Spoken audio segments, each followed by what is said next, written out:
Halo teman-teman, perkenalkan nama saya Fauzia Balda dengan NIM 23402-049 dari Prodi Manajemen STIE YPUP Makassar dengan dosen pengampu Bapak Heri Yulianto SE MSc. Baik, pada kali ini saya akan membawakan materi yang berjudul pengendalian dan evaluasi strategi.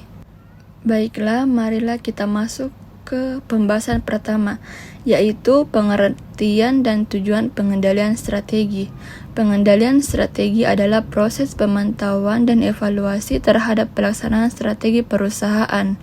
Tujuannya adalah menjaga organisasi tetap berada pada jalur pencapaian tujuan jangka panjang serta mendeteksi penyimpangan sejak dini. Selanjutnya yaitu pentingnya evaluasi strategi.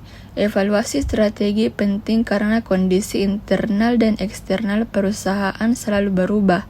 Strategi yang efektif di masa lalu belum tentu relevan di masa sekarang, sehingga evaluasi diperlukan agar perusahaan tetap kompetitif. Selanjutnya yaitu tahapan evaluasi strategi.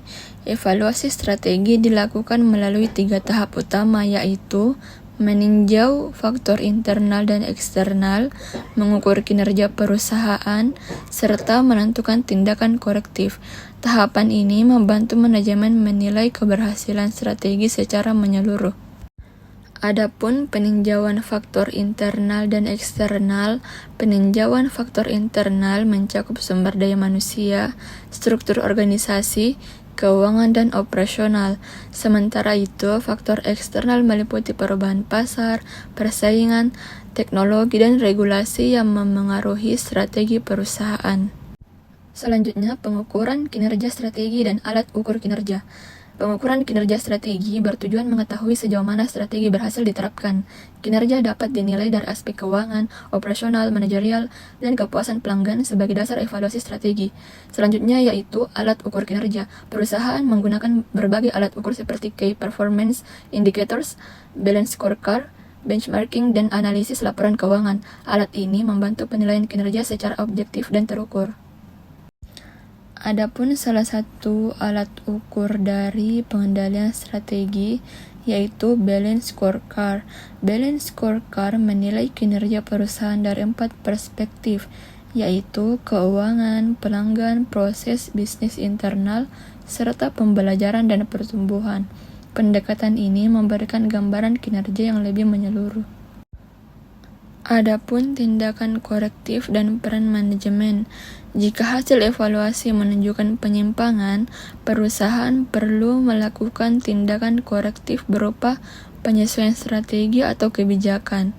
Manajemen berperan penting dalam monitoring, pengambilan keputusan, dan koordinasi agar strategi berjalan efektif. Pemahaman saya dalam materi pengendalian dan evaluasi strategi yaitu materi pengendalian dan evaluasi strategi sangat penting karena membantu perusahaan memastikan strategi yang dijalankan tetap sesuai dengan tujuan jangka panjang. Evaluasi diperlukan karena kondisi internal dan eksternal perusahaan selalu berubah, sehingga strategi harus disesuaikan. Dengan pengukuran kinerja seperti KPI dan Balance Scorecard, perusahaan dapat menilai keberhasilan strategi secara objektif. Jika ditemukan penyimpangan, tindakan korektif dapat segera dilakukan agar perusahaan tetap kompetitif dan berkelanjutan. Kesimpulan dari materi ini yaitu pengendalian dan evaluasi strategi merupakan proses penting untuk memastikan strategi tetap efektif dan relevan.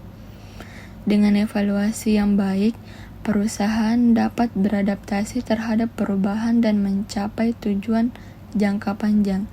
Baiklah, itulah tadi materi yang saya bawakan. Sekian dan terima kasih.